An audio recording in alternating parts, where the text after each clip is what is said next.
গোসল ও খাবার গ্রহণের সঠিক সময় নিয়ে আমাদের দৈনন্দিন জীবনে নানা মত প্রচলিত আছে। আয়ুর্বেদ ও আধুনিক বিজ্ঞান দুই দৃষ্টিকোণ থেকেই বিষয়টি ব্যাখ্যা করা যায়। আয়ুর্বেদের মতে গোসল শরীরকে সাময়িকভাবে ঠান্ডা করে, ফলে হজম শক্তি বা অগ্নির কার্যক্ষমতা কিছুটা কমে যায়। এই সময় রক্ত প্রবাহ পাকস্থলী থেকে ত্বক ও শরীরের বাইরের অঙ্গগুলোর দিকে সরে যায়। তাই গোসল করে সঙ্গে সঙ্গে ভারী বা চর্বিযুক্ত খাবার খেলে পেট ফাঁপা, অস্বস্তি, অ্যাসিডিটি কিংবা বদ হজমের মতো সমস্যা দেখা দিতে পারে।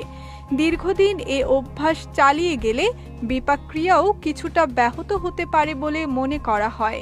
এ কারণেই আয়ুর্বেদ পরামর্শ দেয় গোসলের পর অন্তত 20 থেকে 60 মিনিট অপেক্ষা করে খাবার খেতে। এতে শরীরের তাপমাত্রা স্বাভাবিক অবস্থায় ফিরে আসে এবং হজম শক্তিও ফিরে পায় স্বাভাবিক গতি। উষ্ণ পানিতে গোসলকে আয়ুর্বেদ তুলনামূলকভাবে বেশি উপকারী মনে করে। উষ্ণ পানি শরীরকে শিথিল করে, রক্ত সঞ্চালন বাড়ায় এবং পাচন তন্ত্রকে সক্রিয় করতে সহায়তা করে। তাই অনেকেই সকালের নাস্তার আগে হালকা গরম পানি দিয়ে গোসলকে দিনের শুরুতে শক্তি ও স্বচ্ছতা আনার কার্যকর উপায় হিসেবে দেখেন। এতে শরীর মন দুটোই সতেজ হয় এবং দিনের কাজের জন্য প্রস্তুতি তৈরি হয়।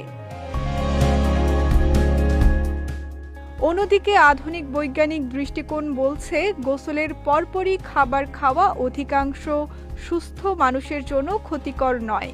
গোসলের ফলে শরীরের তাপমাত্রা কিছুটা কমে বা বাড়ে ঠিকই, কিন্তু তা পাচক এনজাইমের কার্যক্রমে উল্লেখযোগ্য পরিবর্তন আনে এমন কোনো শক্ত প্রমাণ নেই।